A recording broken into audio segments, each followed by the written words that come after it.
Good evening बच्चा लोग। Bihar delayed entrance परीक्षा जो 1 अप्रैल 2024 का सेकेंड शिफ्ट में हुआ है उसके प्रश्नों को देखेंगे।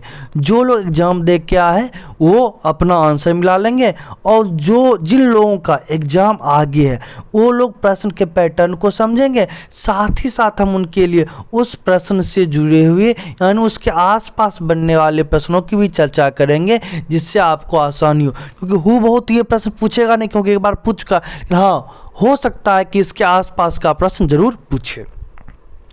चलिए शुरू करते हैं। प्रश्न है कि रूट 5 क्या है। ऑप्शन है परिमेय संख्या, यहाँ पे देखिए और छूट गया है, यानी अपरिमेय संख्या, प्राकृत संख्या, पूर्ण संख्या। तो आपको पता है रूट 5 क्या है, अपरिमेय संख्या है। रूट 5 क्या है दोस्तों, अपरिमेय संख्या। अगला प्रश्न है कि 5 के प्रथम 8 गुणजों का योगफल क्या होगा। सिंपल प्रश्न को आराम समझिए। 5 के प्रथम 8 गुणज तो हो गया 5, 10, 15, 20, 25, 30, 40। देखिए 8 गुणज हो गया। इन सबों को जोड़ दीजिएगा तो आपका 180 आ जाएगा। ये आंसर हो गया। ये पहला मेथड हुआ। दूसरा मेथड एपी से बनेगा। 5, 10 ... 40। तो आपको एपी का याद आ गया होगा।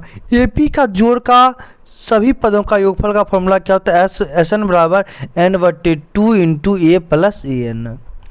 यहाँ पर n क्या है 8/2, ए क्या 5 हो जाएगा आपका ए एन। लास्ट पद क्या 40, 40 5 45 हो गया, 8/2 4, यानी 4 गुना 45 कितना हो जाएगा दोस्तों 180। तो सही आंसर होगा 180।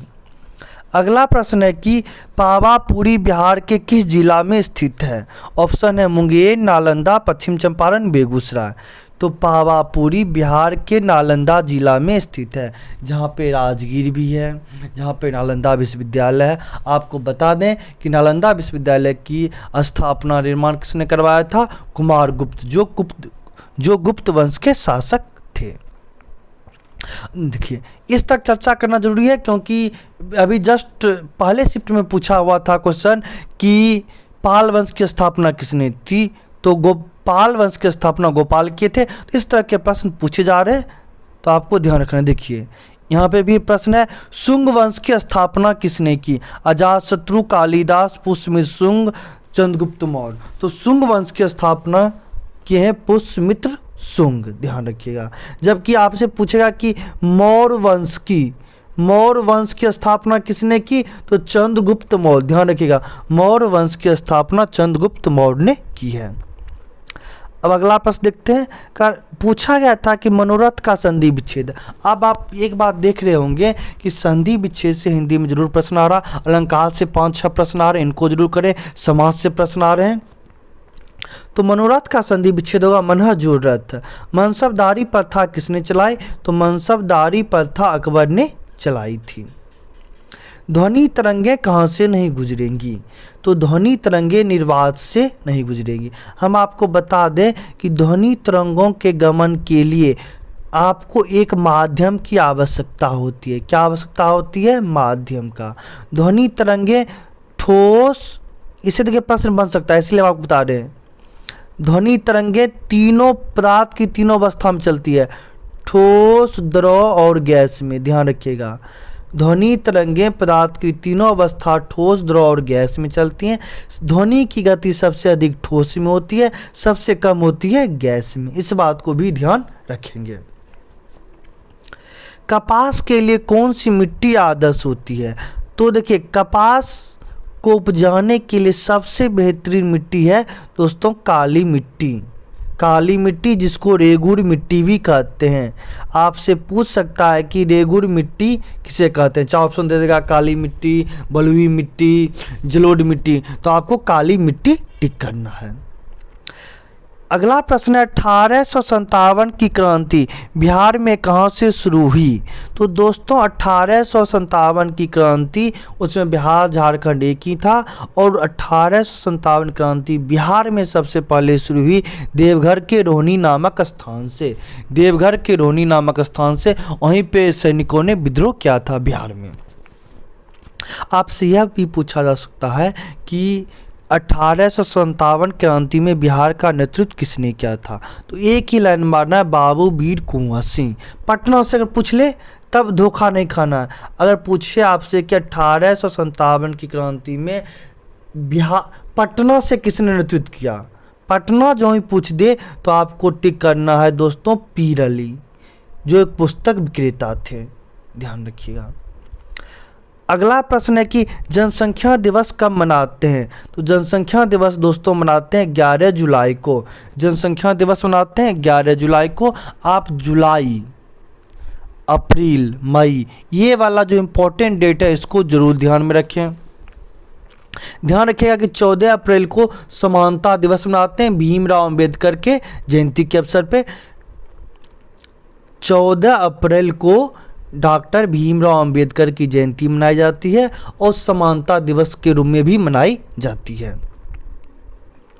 अगला प्रश्न है कि जनसंख्या ग्लोबल वार्मिंग किस गैस से होता है? तो दोस्तों global warming carbon dioxide gas के कारण होता है। Global warming carbon dioxide gas के कारण होती है। विद्युत बल्ब का फिलामेंट किससे बना होता है? विद्युत बल्ब का फिलामेंट किससे बना होता है? टंगस्टन से। विद्युत बल्ब का फिलामेंट टंगस्टन से बना होता है। लोहे का जंग लगना किस प्रकार का परिवर्तन है? कि लोहे का जंग लगना रासायनिक परिवर्तन है।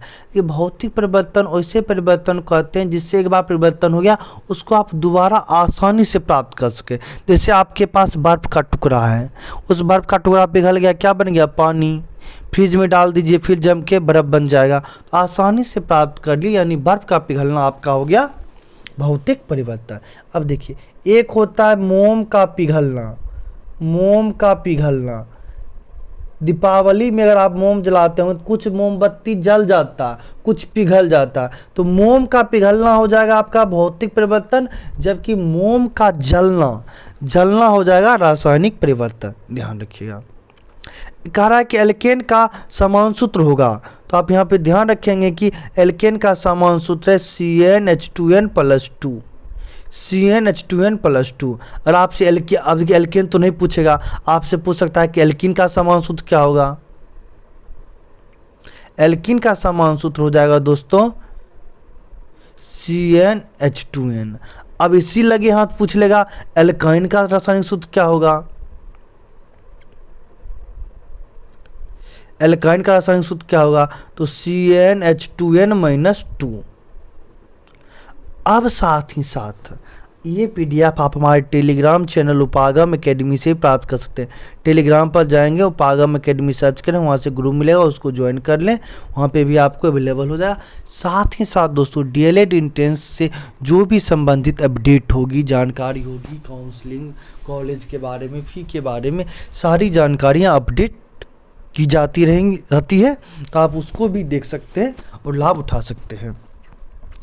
जिन लोगों का एग्ज़ाम है वो मैथ में बेसिक को ध्यान दें, मैथ में बेसिक पढ़ें, हर टॉपिक का बेसिक कंट्रोल करें, चाहे माध्यमिका हो, हमने उसका वीडियो भी अपलोड कर दिया, आप वो भी देख सकते हो। उससे प्रश्न आ रहे हैं, ट्रिग्नोमेट्री से प्रश्न आ रहे हैं, आपको एवरेज से प्रश्न आ रहे हैं, उसके बाद आपको संख्या से आ रहे हैं, नंबर सिस्टम से प्रश्न आ रहे हैं।